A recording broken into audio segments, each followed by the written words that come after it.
Day 307. So we had our first winter storm, a couple of inches, single digits. It was cold and difficult to drive in, and I did laundry in it because I put it off until I had no options left. So I did laundry in the snow at 7 a.m. It was a party. Actually, it wasn't that bad. It was actually the day that I redid my hair, incidentally. This is the color that it was supposed to be, not what you saw in Casey's video. I figured out what I did wrong and I fixed it. And I don't know, give me your opinions. Probably is gonna be here for at least a couple of months.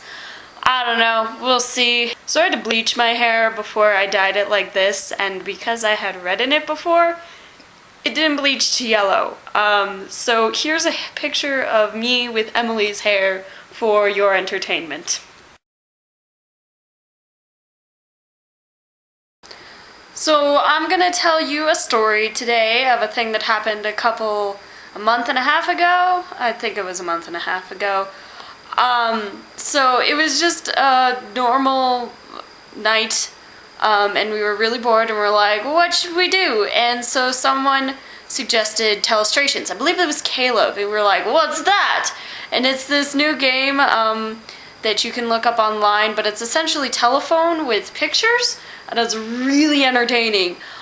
So we played that and we ended up on the kitchen floor and just laughing hysterically. I've never seen Randy so excited in my life. Like, if he could do anything for the rest of existence, I'm pretty sure it would be Telestrations.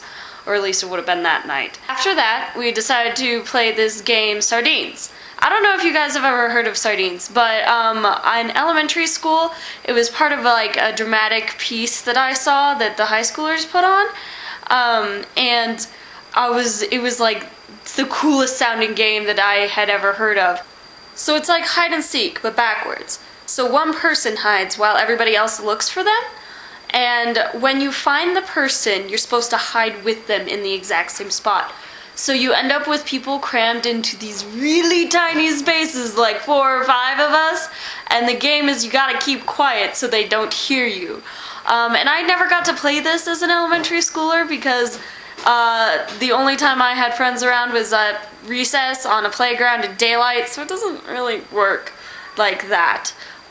So we decided to play this game, and it was like all of my childhood dreams realized, that I would actually like have friends to do this with. I was so excited.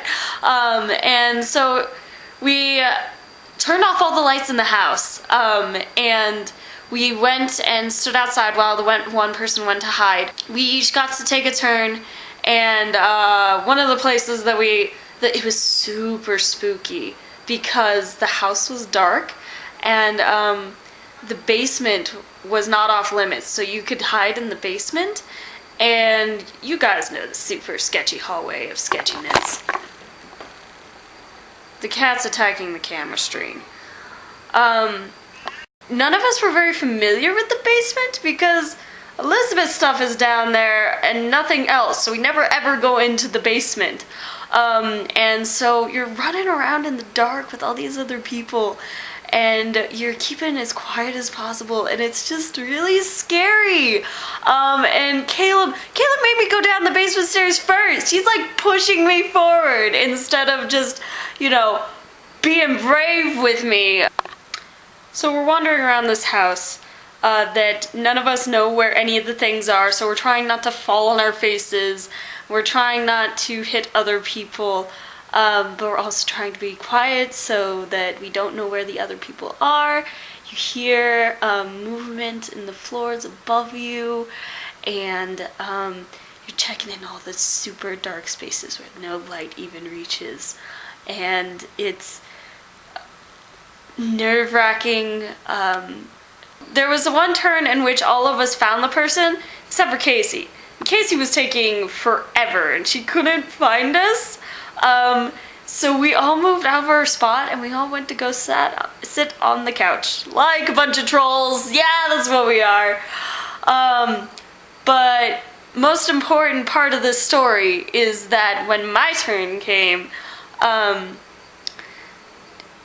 I was so good that nobody could find me. Not one single person out of all four of them could find me. I hid so well. And they came within like 2 inches of my face. I could have reached out and grabbed their shins. It was, yeah, it would have been great. But then I would have lost, and so they finally had to give, and I came out of this super special hiding place that I'm not telling you guys any of the hiding places in case we're gonna do this again.